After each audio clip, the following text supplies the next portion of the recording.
Hello everyone, कैसे हो आप सभी। आई होप आप बहुत ही अच्छे होंगे। तो आज के इस लेक्चर में कंटिन्यू करेंगे ह्यूमन वैल्यूज इन वैदिक दर्शन का यूनिट 4 का वन शॉट लेक्चर।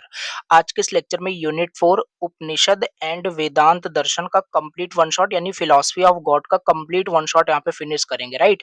और यूनिट 4 भी आपका बहुत अच्छे से तैयार हो जाएगा। चलिए स्टार्ट करते हैं। एंड आई होप आपने unit third and unit second unit first आपने पढ़ा हो। देखो इस यूनिट को पढ़ने के लिए, यूनिट 4 को मैं स्पेशली इस यूनिट की बात कर रहा हूँ, इसको पढ़ने के लिए यूनिट थर्ड तो मस्ट आप पढ़े ही हो, राइट। और स्टार्टिंग से अगर आप पढ़ रहे हो तो आपने कंप्लीट किया ही होगा। क्यों मैं ऐसा बोल रहा हूँ यूनिट थर्ड आपने पढ़ा हो, क्योंकि यूनिट थर्ड बहुत लेंदी यूनिट थी।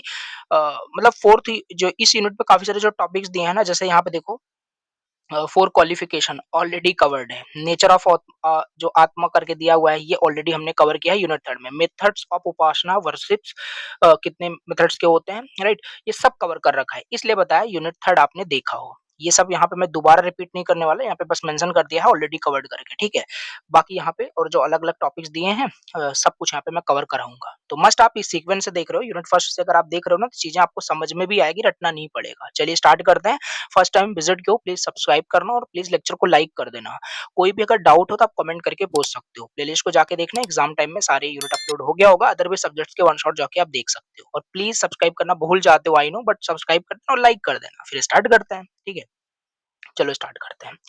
और नोट्स का जो लिंक है ना, मैंने डिस्क्रिप्शन बॉक्स में दिया हुआ है, वहां से आप कंबाइंड नोट्स को और यूनिट वाइज भी नोट्स डाउनलोड कर सकते हो, ठीक है। तो ये रहा सिलेबस, देख लो, मैंने सारी चीजें आपको बता दी। यूनिट थर्ड आपने देखा है, चलिए स्टार्ट करते हैं, ठीक है। तो यहाँ से स्टार्ट होगा सिंपल। यूनिट का नाम ही क्या है? उपनिषद एंड वेदांत दर्शन। हेड एक चीज मैं आपको बताऊं, थर्ड यूनिट में ही हमने पूरा वेदांत दर्शन पढ़ा था, इसलिए बताया काफी सारी चीजें रिलेटेड होगी, तो मैं बार बार रिपीट नहीं करूंगा, देखा है आपने आई थिंक, ठीक है। चलिए, व्हाट आर उपनिषद, राइट। उपनिषद का मतलब क्या होता है? देखो, ऑलरेडी हमने इसे देखा था, ये बेसिकली वेद का लास्ट पार्ट होता है। हालांकि ये वेद के अंदर ही आता है उपनिषद, राइट। बट ये आपका लास्ट पार्ट है किसका? वेद का, राइट। इसे हम वेदांत भी कहते हैं, राइट। अब देखो इसको समझने की कोशिश करते हैं। देखो, उप का मतलब होता है नियर, नी का मतलब होता है डाउन, सद का मतलब होता है टू सिट। इसका क्या मतलब है? Sitting near a teacher to gain knowledge, बस यही होता है उपनिषद का मतलब जो टीचर्स, हमारे जो गुरु, जो अध्यापक होते हैं, उनसे कुछ, उनके पास बैठना, राइट, उनसे बात करना, उनसे कुछ अ, मतलब कि नॉलेज गेन करना, दैट इज कॉल्ड, मतलब कि that what does mean by Upanishad. समझ में आ गया होगा, ठीक है। ओके, तो ये उपनिषद का मतलब, ये चीज जरूर लिखनी है, ठीक है। सो ओल्ड टाइम्स में क्या होता था, स्टूडेंट्स मतलब बैठते थे गुरु के पास और चीजें सीखते थे, right. Truth about life, soul and God के बारे में। तो ये चीजें हैं हमारा उपनिषद का मतलब। उपनिषद मेनली हमारा फोकस किस पे होता है? टू एक्सप्लेन सोल, आत्मा, ओके, ब्राह्मण, सुप्रीम रियलिटी जो की है आपका, nature of the universe, purpose of human life का क्या पर्पस होता है, हाउ टू अचीव मोक्ष, यानी कि लाइबरेशन, ये सब हमारा उपनिषद बताता है। क्लियर है उपनिषद का मतलब क्या होता है? ओके, नाउ नाउ बात करते हैं यहाँ पे री अनाउंसमेंट का मतलब क्या होता है। व्हाट इज री अनाउंसमेंट, नॉट री अनाउंसमेंट, सॉरी, यहाँ पे है व्हाट इज री announcement, okay. So what is री अनाउंसमेंट का मतलब क्या होता है? देखो, इसका मतलब है त्याग, राइट, किसी चीज का त्याग करना। आपने देखा होगा काफी लोग बोलते हैं मैंने इस चीज का त्याग कर दिया, ऐसा तो वही होता है सिंपल, राइट। रीनाउंसमेंट का मतलब, so tyag means giving up attachment to material things, right. कोई फिजिकल चीजें हैं, राइट, कोई फिजिकल चीजें हैं, उससे आपका बहुत सारा, बहुत ज्यादा अटैचमेंट हो गया, उसी चीज को त्याग कर देना, राइट। ये होता है रीनाउंसमेंट का मतलब, उसी को छोड़ देना, राइट, गिविंग अप, ओके। सो ये चीज होता है हमारे पास क्या? त्याग का मतलब। It does not mean living the world और रनिंग अवे फ्रॉम लाइफ, यही मतलब लोग समझते हैं, जो कि ये गलत मतलब मीनिंग होता है त्याग का, ठीक है। कि दुनिया छोड़ छाड़ के मतलब चले जाओ हिमालय पे, राइट, ये होता है त्याग, ऐसा नहीं। कोई बुरी चीज है उसका भी अगर हम अपने लाइफ से उसको हटा देते हैं, तो ये भी एक तरीका का त्याग है, राइट। इट डज मतलब कि यहाँ पे रीनाउंसमेंट यानी त्याग का मतलब ये थोड़ी ना है कि दुनिया को छोड़ दो, भाग जाओ, मतलब लाइफ को छोड़ करके, राइट, कहीं चले जाओ, ऐसा कुछ नहीं होता है, ठीक है। So it means not being greedy और overly attach to the money, object और डिजायर। बताया ना, फिजिकल थिंग कोई भी हो सकता है, मनी हो सकता है, ऑब्जेक्ट हो सकता है, कोई भी डिजायर है उसमें, मतलब लालच में ना पड़े, राइट। तो समझ में आई थिंक आपको आ गया कि सिंपल आपको रहना है विदाउट ग्रीड और अटैचमेंट के। ये होता है हमारे पास रीनाउंसमेंट यानी त्याग का मतलब, ठीक है। मेन आइडिया इसका यही है, right. According to Ishopanishad, we should use things in life but not become attach to them. मतलब यहाँ पे हमें क्या करना है, अपने लाइफ को यहाँ पे बैलेंस करके रखना है, ये त्याग हमें ये मतलब बताता है, इसका मेन पर्पस ये होता है। ओके, आई थिंक आपको ये क्लियर होगा, ठीक है। नाउ यहाँ पे वही, जैसे कोई use money but don't be greedy, okay, enjoy life but don't become addicted to pleasure, right. ये सेम चीज है, क्यों त्याग देखो इंपॉर्टेंट होता है, राइट। जैसे क्या होता है, ग्रीड यहाँ पे रिड्यूस होता है, डिजायर को हम कंट्रोल कर सकते हैं, ठीक है। स्ट्रेस हमारा मतलब कम होता है, अवॉइड होता है, जेलेसी कम होता है, लिव पीसफुली। आई होप आपको ये समझ में आया। काम एंड प्योर लाइफ जीने के लिए रिनाउंसमेंट किसी भी चीज का इंपॉर्टेंट होता है, ठीक है। अच्छी चीजों का त्याग नहीं, राइट, बुरी चीजों का, ऐसा कुछ, ठीक है। तो ये हो गया एग्जाम्पल, यहाँ पे जैसे है sharing with others instead of being selfish, ये हो जाएगा हमारे पास example. Helping people without expecting reward, right, ये क्या है, एक तरीके का एग्जाम्पल हो जाएगा। लिख सकते हो कोई सा भी, यहाँ पे यही नहीं जरूरी आप यही लिखें। तो टीचिंग क्या है, ईशोपनिषद अबाउट त्याग, इसका बेसिकली एक ही फेमस टीचिंग यहाँ पे है, enjoy the world by giving up attachment, right. जो फिजिकल चीजें हैं उसके मोह माया को त्याग करके खाली इस दुनिया को क्या करें, एंजॉय करें, यही होता है इसका मतलब, राइट। मेन टीचिंग यही है, राइट।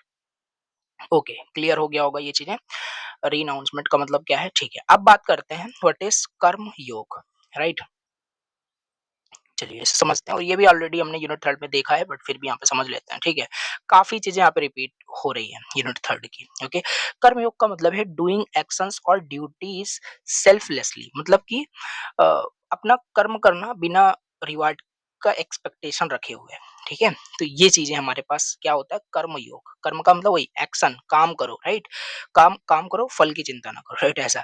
तो यही है स्पिरिचुअल पाथ। सो कर्म योग का मतलब है the path of selfless action, okay. It teaches that we should do our duties honestly without expecting reward, okay. यही होता है कर्म योग का मतलब। मेन आइडिया क्या है इसका, मेन आइडिया यही है जो ऊपर लिखा हुआ है, राइट।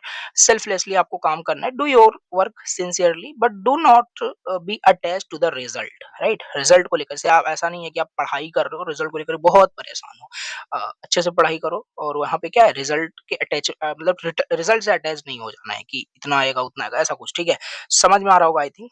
ये क्या है, स्टडी करो sincerely without worrying too much about marks, okay. Do your job honestly without greed, इसी का मतलब होता है कर्म योग, ओके। देखो इंपॉर्टेंट होता है ये, राइट। जैसे क्या होता है, एक सेल्फलेसनेस जो होता है रिमूव होता है, ईगो हमारा कम होता है, develop discipline, serve society, keep the mind peaceful, it also purifies the mind and heart, right. Example लिख सकते हो ये सारा, किसी पुअर पर्सन का हेल्प आपने कर दिया तो क्या हो जाएगा, ये भी हमारा एग्जांपल हो जाएगा, ठीक है। ओके, अब बात करते हैं नेक्स्ट टॉपिक, जो कि है विद्या एंड अविद्या। और ये भी हमारा आई थिंक यूनिट सेकंड में पढ़ा था। देखो काफी सारी चीजें यहाँ पे रिपीट हो रही हैं, राइट। तो फिर से भी देख लेते हैं क्या दिक्कत है यहाँ पे। What is Vidya, right. देखो ईशोपनिषद में क्या बोला गया है, दो टाइप्स के नॉलेज होते हैं जिसे हम एक्सप्लेन करते हैं, राइट। पहला होता है विद्या, दूसरा होता है विद्या। विद्या मतलब कि स्पिरिचुअल नॉलेज लेना, राइट। आत्मा यानी गॉड के बारे में समझना, इनके बारे में नॉलेज गेन करना, ये होता है विद्या का एक्चुअल मतलब, ठीक है। helps in achieving liberation means मोक्ष, right. Knowledge of truth and spirituality, इसे हम कहते हैं विद्या, ओके, राइट। अविद्या का मतलब क्या होता है, वर्ल्डली और practical knowledge, knowledge used in daily life, helps us live and work in the world, right. जैसे साइंस, मैथमेटिक्स, टेक्नोलॉजी, जो ये सारी चीजें हैं, ये तरीके का अविद्या हो जाता है, राइट। आई होप इतना चीजें क्लियर है, विद्या विद्या क्या होता है, ठीक है। और इनका बैलेंस होना लाइफ में इज रियली वेरी इंपॉर्टेंट, ठीक है। Why is balance important? The Ishopanishad says we should not depend on only one type of knowledge. Yes, ऐसा नहीं हमें खाली स्पिरिचुअल नॉलेज ही लेना है, राइट। स्पिरिचुअल नॉलेज हमारे पास बहुत है, बट हमारे पास प्रैक्टिकल नॉलेज नहीं है। सो क्या होगा, हमारे पास स्किल नहीं होगा, देन पैसा नहीं होगा, and money is really very important in this world. तो ये चीजें हैं, दोनों का बैलेंस होना काफी इंपॉर्टेंट है, किसी एक पे डिपेंड नहीं होना है, दोनों नॉलेज होनी चाहिए, right. If a person has only अविद्या, अगर किसी पर्सन के पास खाली अविद्या है, विद्या नहीं है, तो देखो क्या प्रॉब्लम होगी। दे मे हैव मनी, उसके पास पैसा आ जाएगा, सब कुछ आ जाएगा, लेकिन उसको वो शांति नहीं मिलेगी, ठीक है। लाइफ की जो होती है, दोनों होना इंपॉर्टेंट है। अब ऐसा भी हो सकता है एक पर्सन के पास क्या है, एक पर्सन के पास विद्या बहुत सारा है, अविद्या नहीं है, देन क्या होगा, तो इसको फिर ना अपने लाइफ में बहुत स्ट्रगल करना पड़ेगा। इसके पास मतलब बहुत अच्छे सारी चीजें हैं, बट पैसा नहीं है इसके पास, तो स्ट्रगल देखो करना पड़ेगा। तो दोनों होना इंपॉर्टेंट है, आई होप आप समझ पाए, राइट। विद्या विद्या का मतलब क्या होता है, so both are needed in this world, right, in this practical life, okay. सो वही लिखा हुआ है, राइट? तो अविद्या का यूज़ करते हैं इस संसार में रहने के लिए और विद्या का यूज़ करते हैं लाइफ की सच्चाई को समझने के लिए। तो दोनों बैलेंस होना काफ़ी इंपॉर्टेंट है मीनिंगफुल लाइफ व्यतीत करने के लिए। That's it. Now now the next topic is what is प्रकृति? प्रकृति का मतलब क्या होता है? नेचर। सिंपल। देखो, प्रकृति means nature of the original source of the material world, right? It is the basic substance from which everything in the universe is created. जो भी आप देख रहे हो ये सब नेचर की ही तो देन है। Earth, water, air, fire, space, plants, mountains, right? ये क्या है? बेसिक सब्सटेंस है, राइट? और इन्हीं से हमारा जो भी मटेरियल है आगे प्रोड्यूस होता है। यूनिवर्स ही पूरा मतलब बना हुआ है नेचर पे, ठीक है? सो ये तो हो गया प्रकृति। नाउ विकृति क्या होता है? राइट? विकृति का मतलब यही होता है ना, ये जो ओरिजिनल सोर्स हमारे पास है नेचर का, इसी में मॉडिफिकेशन करना, इसी में ट्रांसफॉर्मेशन करना, इसी को चेंज करना, यही इसी का मतलब होता है विकृति। देखो वही लिखा होगा, विकृति का मतलब है चेंज करना, मॉडिफिकेशन, ट्रांसफॉर्मेशन करना प्रकृति का, right? When the original nature changes create new forms it called विकृति। जैसे देखो देखो, जैसे नेचर क्या है, ये मे भी आपको हो सकता है नेचर में हमारा ये आता है, मिल्क आता है, ठीक है? अब इसको हम क्या करते हैं, इसका मॉडिफिकेशन करते हैं, इससे हम क्या बना लेते हैं, कर्ड बना लेते हैं, राइट? तो ये हो जाएगा। दूध से दही बन जाता है, राइट? ऐसा कुछ। सीड से देखो ट्री कैसे बन जाता है, तो ये क्या है? विकृति है। इसको समझ के रखना, बस इसका एग्जांपल, राइट? और रिलेशनशिप क्या होता है दोनों में? रिलेशनशिप देखो यही होता है, हमारा जो नेचर होता है, जो प्रकृति होता है, ये ओरिजिनल सोर्स होता है, ठीक है? बट विकृति हमारा चेंज्ड यानी ट्रांसफॉर्मेशन या मॉडिफिकेशन होता है इस ओरिजिनल सोर्स का, ठीक है? जैसे क्ले हमारा हो जाएगा, नेचर में होता ही है। अब राइट, प्रकृति हो जाएगा, इस क्ले से हम क्या बनाते हैं? पॉट बना लेते हैं। तो इसे मॉडिफिकेशन किया, ये विकृत हो जाएगा। तो डिफरेंस बस याद रखना है यहाँ पे बस, ठीक है? आई होप ये चीजें क्लियर हुई, राइट? ओके, अब बात करते हैं next and very very important question, जो कि है, देखो, डिफरेंट नेम्स ऑफ गॉड पूछा जा सकता है, राइट? पता होना चाहिए, राइट? सो देखो, वेदांत में एंड उपनिषद में क्या बोला गया है कि जो गॉड है ना, वो वन ही है, और ये रियल में ऐसा ही है। एक ही है जो इस यूनिवर्स को मतलब बोल सकते हो एक बिलीफ है, चला रहा है, राइट? तो मतलब God is one, right? But he is called by different different names, okay, based on his qualities and roles, okay? So देखो, these names help people understand different aspect of the same supreme reality, okay? सो क्या क्या different different names है? पहला हमारे पास है Brahman, right? Brahman is the supreme and ultimate reality है। It has no form, it is infinite and eternal, means it never borns, it never dies, okay? It exist everywhere. So ये highest या supreme या ultimate reality आपका ये होता है, right? तो ये चीज याद रखना। दूसरा हमारे पास है Paramatma, right? Paramatma means the supreme soul, right? It exist inside every living being, right? हर एक पर्सन के अंदर क्या है? परमात्मा का मतलब बोल सकते हो निवास है, राइट? ऐसा कुछ। तो मतलब it exist inside every living beings, right? It is the inner witness of all actions, ठीक है? सो परमात्मा का मतलब है God living inside every heart, समझ पा रहे हो, ठीक है? तीसरा हमारे पास है Ishwar, means the personal form of God, okay? Creator of the universe, controller and protector of the world, right? The God people pray to, right? तो वही होता है आपका मतलब, आपको एक्सप्लेन करना है ऐसे यहाँ पे। ईश्वर यानी the god we worship, different बहुत सारे मतलब अलग अलग गॉड होते हैं, उनको जिनकी वर्शिप करते हैं वो हमारे ईश्वर होते हैं, ठीक है? तो ये हो जाएगा Satyachit Anand, right? God is also described at Satyachit Anand. सत का मतलब है इटर्नल ट्रूथ, चित का मतलब है प्योर कॉन्शियसनेस, आनंद का मतलब प्योर हैप्पीनेस और bliss, okay? So God is truth, awareness and happiness, ठीक है? तो ये था हमारे पास डिफरेंट नेम्स ऑफ गॉड। और भी आप में जो समझ में आ रहा है आपको लिखना है, ठीक है? यहाँ पे मेन मैंने आपको बता दिए, राइट? 4 मतलब होते हैं, और भी यहाँ पे बता सकते हो, ओके? अब बात करते हैं नेक्स्ट टॉपिक, नेक्स्ट क्वेश्चन, जो कि है शिक्षावली, राइट? क्या होता है, राइट? इसे और समझते हैं, ओके? ओके, अब चलो यहाँ पे समझते हैं क्या होता है शिक्षावली। देखो, शिक्षावली एक क्या है, एक पार्ट है बेसिकली तैत्रीय उपनिषद का, right? In this action the guru gives important advice to student when they finish their education. यही होता है, नाम से क्लियर हो रहा है शिक्षावली। यहाँ पे हमारे जो गुरु, हमारे जो टीचर, अध्यापक जो होते हैं, वो हमें कुछ इंपॉर्टेंट एडवाइस देते हैं, राइट?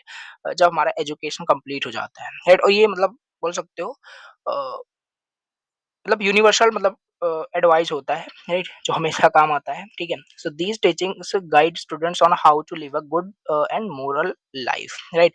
जैसे मेन मैसेज क्या होता है गुरु का स्टूडेंट्स को, स्पीक द ट्रुथ, हमेशा सत्य बोलो, राइट। ये चीज अब ये लिखना है आपको, right. Be honest in your life, right. Follow करो धर्म को, राइट। सो जो कि राइट लिविंग हमें सिखाता है हमारा जो धर्म होता है, राइट। रिस्पेक्ट पेरेंट्स, पेरेंट्स की रिस्पेक्ट करो। Respect teachers, okay. Respect guest, right. तो ये चीज है, राइट। डू गुड एक्शंस, तो ये सारी चीजें हैं। यहाँ पे मैंने 6 ही पॉइंट बताए, और भी जो आपको समझ में आ रहा है ना वो लिख सकते हो। अब इसको डिटेल में एक्सप्लेन कर देना, ये मेन मैसेज होता है जो टीचिंग होती है गुरु का स्टूडेंट से, राइट। तो ये चीजें हैं। पर्पस क्या है दीज टीचिंग्स का, इससे क्या होता है, एक अच्छा कैरेक्टर बिल्ड होता है, और क्या होगा, राइट। मोरल लाइफ यहाँ पे हम अच्छे से मतलब जी पाता है, right. Respect society and elders, use knowledge wisely, they guide a person to live a balanced and meaningful life, okay. तो ये होता है शिक्षावली का मतलब, ओके। नाउ यहाँ पे देखो दो अगेन बहुत इंपॉर्टेंट, ये यूनिट थर्ड में मैंने बताया था, काफी इंपॉर्टेंट है, पूछा जाता है। मेथड ऑफ उपासना यानी वर्शिप, सब कुछ बताया था मैंने यहाँ पे, जाप वो पता नहीं क्या क्या था, सब कुछ मैंने आपको बताया था, राइट। तो बहुत इंपॉर्टेंट है, यहाँ पे भी आ रहा है यूनिट थर्ड में था, तो इसे तैयार कर लेना अच्छे से, ठीक है। और नेचर ऑफ आत्मा, ये भी काफी इंपॉर्टेंट था, देखो दोनों मैंने यूनिट थर्ड में कवर करा रखे हैं, तो रिपीट करने का कोई सेंस नहीं, ठीक है। तो देख लेना, okay. Now next topic is what is description of existence. क्या होता है आपका डिस्क्रिप्शन ऑफ एग्जिस्टेंस, देखो वेदांत में क्या है, एग्जिस्टेंस का मतलब यहाँ पे है, राइट, अंडरस्टैंड करना what a human being really is, right. Right, Vedant explained that a person is not only the physical body but a combination of body, mind, intellect and soul. Yes, इसका मतलब यहाँ पे ये है कि जो human है खाली वे कोई फिजिकल बॉडी नहीं है, वो कॉम्बिनेशन होता है बॉडी माइंड इंटेलेक्ट, जहां से वो सोचता है, बुद्धि, राइट, सोल, इन सब का कॉम्बिनेशन होता है। These together form human existence, ये चीजें यहाँ पे फॉर्म करती है ह्यूमन को, राइट। समझ में आ रहा होगा, तो कहने का मतलब है जो एक ह्यूमन होता है वो कितनी चीजों कॉम्बिनेशन होता है, ये सब एक्सप्लेन आपको करना है यहाँ पे, ठीक है। ओके, सो पहला फिजिकल बॉडी, बॉडी क्या है, आउटर पार्ट है ह्यूमन का शरीर, right. So the body is the outer part that we can see, bones muscles skins organs, तो यही चीज होती है, राइट। बॉडी हमारा क्या होता है, चेंज होता रहता है, राइट। और फाइनली एक दिन बॉडी मतलब बोल सकते हो डाइज हो जाता है, ठीक है। तो ये चीजें हैं, फिजिकल बॉडी ये तो हो जाएगा। दूसरा हमारे पास माइंड, माइंड क्या होता है, माइंड सिंपल हम जिससे हम कंट्रोल करते हैं अपने थॉट्स को, इमोशंस को, डिजायर को, फीलिंग्स को, right. It keep changing depending on the situations, yes. Now intellect यानी बुद्धि, right, help us think logically, understand right and wrong, what is right what is wrong, make decision, it helps to make decision, right. And atma, soul, जो सभी के अंदर, in every living beings के अंदर होता ही होता है, the atma is the true your self, right, true self, right. It is eternal, ये कभी मरता कभी जीता नहीं है, right. It never dies, it never borns, it is pure consciousness, the soul experience life through the body and the mind, right.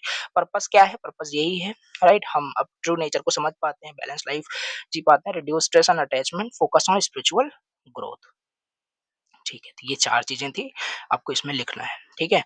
Okay, again यहाँ पे हमारा यहाँ पे टॉपिक दिया हुआ है कर्म फल, राइट। ये भी मैंने आपको कवर कराया है यूनिट थर्ड के अंदर, और पंचकोश करके था, ये भी मैंने आपको कवर कराया है, ठीक है। तो देख लेना, इसीलिए मैंने स्टार्ट करने से पहले ही आपको बताया था, काफी सारे देखो आधे आधे ज्यादा टॉपिक तो यूनिट थर्ड में ही हमने पढ़े हैं, ठीक है। तो इसीलिए यहाँ पे मैंने मेंशन कर दिया इसके आगे, ठीक है। तो देख लेना यहाँ पे दृष्ट फल और अदृष्ट फल होता है, सारी चीज मैंने बताया था यहाँ पे, और पंचकोश, ठीक है। अब नेक्स्ट टॉपिक इसमें देखते हैं, व्हाट इज मुक्ति, राइट, लाइब्रेशन, राइट।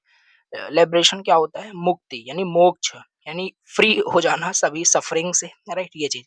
सो मुक्ति का मतलब है freedom from all suffering and the cycle of birth and death, ये तो जीवन की एक चक्र है जो चलता रहता है, birth death, right. So it is the state where a person, ये एक स्टेट होता है जहाँ पे पर्सन रियलाइज करता है अपनी मतलब सच्चाई को, ट्रू सेल्फ को, right. And becomes free from ignorance attachment fear सोरो, राइट। तो मुक्ति का मतलब है complete complete spiritual freedom and inner peace, okay. तो यहाँ पे ये होता है, द नेचर ऑफ मुक्ति का मतलब है qualities on state of liberation, a person who achieve mukti understand the true nature of this soul, right, becomes free from desire and attachments, experiences peace and happiness, realize that atma and brahman are one, right। तो the soul becomes free and experience eternal peace, तो ये चीज है मुक्ति, मोक्ष का मतलब क्या है, राइट, कैसे हम अचीव कर सकते हैं मोक्ष को, मुक्ति को, राइट। ओके, सो प्रोसेस क्या है, राइट? अचीव करने का मुक्ति, और ये थोड़ा इंपॉर्टेंट है, राइट? इसको अच्छे से देख लेना। ओके, सो पहला हमारे पास यहाँ पे स्टेप्स है, देखो, राइट नॉलेज होना चाहिए, राइट? ज्ञान, सही ज्ञान होना चाहिए किसी चीज का, right? Right knowledge. Okay, understanding the truth about something, right? तो ये चीज होगा। When ignorance disappear the true knowledge arises. कर्म योग, पहले हमने देखा उसे, सेल्फलेस एक्शन, राइट? मतलब हॉनेस्टली काम करना विदाउट सेल्फ, मतलब सेल्फिश डिजायर के। ओके, इससे क्या होता है, हमारा माइंड प्योरीफाई होता है, ठीक है? भक्ति यानी devotion, having love and faith in God, right? Prayer कर रहे हो, वर्शिप कर रहे हो, चैंटिंग, मेडिटेशन, सारी चीजें, इससे क्या होता है, एक स्पिरिचुअल कनेक्शन बिल्ड होता है, राइट? ये हो गया। मेडिटेशन यानी ध्यान करना, right? इससे हमारा मन शांत होता है, इंक्रीज कंसंट्रेशन, और मतलब रियलाइज कर पाते हैं ट्रू सेल्फ को, ठीक है? और control of mind and senses by practicing, मतलब कि कंट्रोलिंग से हम क्या कर सकते हैं, self discipline, patience, good behaviour, detachment from desire. तो ये चीज है, इसका पर्पस यही है कि सारा जो सफरिंग है उसे फ्री हो जाना, right? Gain true knowledge, okay, experience eternal peace and happiness. ये हो गया हमारे पास का प्रोसेस क्या होता है, ठीक है? ओके, ओके, अब चलो यहाँ पे समझते हैं नेक्स्ट टॉपिक, जो कि है अंतःकरण शुद्धि, राइट? नाम से क्लियर हो रहा है, अंतःकरण शुद्धि, राइट? एक तो होता है बाहर से साफ सुथरा दिखाई देना, राइट? मन में बहुत मतलब बुराई होती है, राइट? तो ये चीज है यहाँ पे, जो मतलब क्या नाम से क्लियर हो रहा है, अंतःकरण शुद्धि का मतलब कि इनर माइंड से क्या होना, शुद्ध होना, राइट? यही होता है अंतःकरण शुद्धि का मतलब, ठीक है? सो अंतःकरण मीन्स इनर माइंड हो गया, मतलब अंदर से, राइट? शुद्धि का मतलब वही प्यूरिफिकेशन और क्लीनिंग। सो अंतरण शुद्धि का मतलब है purification of inner mind, right?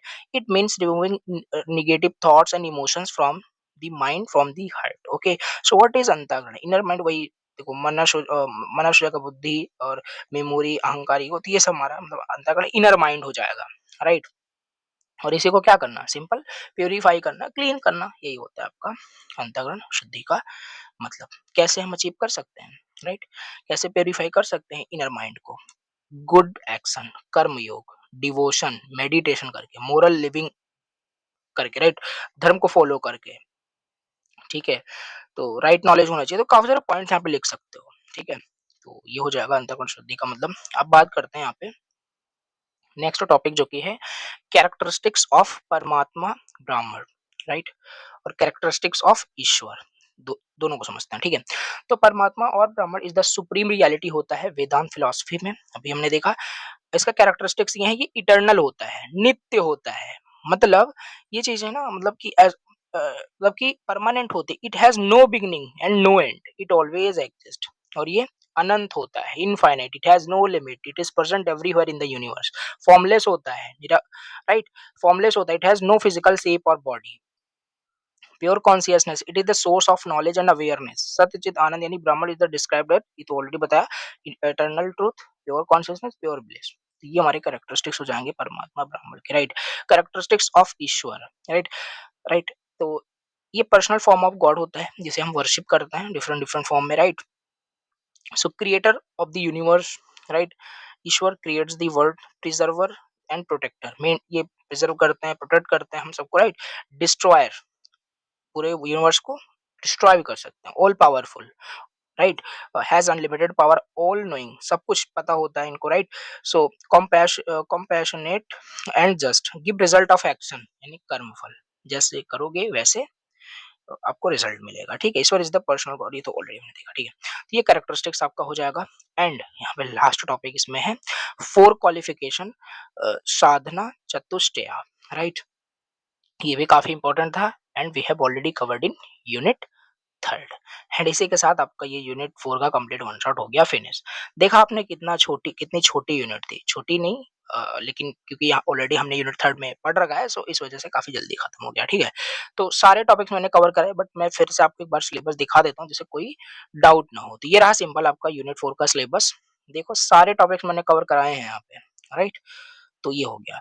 Suggest यही करूंगा, यूनिट फर्स्ट से सब्जेक्ट को पढ़ो, बहुत मतलब हद से ज्यादा आपको इजी लगेगा और समझ में हर एक चीज आएगा। नहीं तो फिर अगर इंडिविजुअल देख रहे हो तो उसमें फिर आपकी ही गलती है, राइट? अगर चीजें नहीं समझ में आ रही है तो सीक्वेंस से देखो चीज़ें क्लियर होगी, ठीक है? Thank you so much for watching the lecture. Channel first time visit किया प्लीज़ सब्सक्राइब करना, प्लीज़ लाइक करना, कोई भी डाउट हो कमेंट करके ज़रूर बताना। चलो मिलते हैं नेक्स्ट वन शॉट में, थैंक यू सो मच।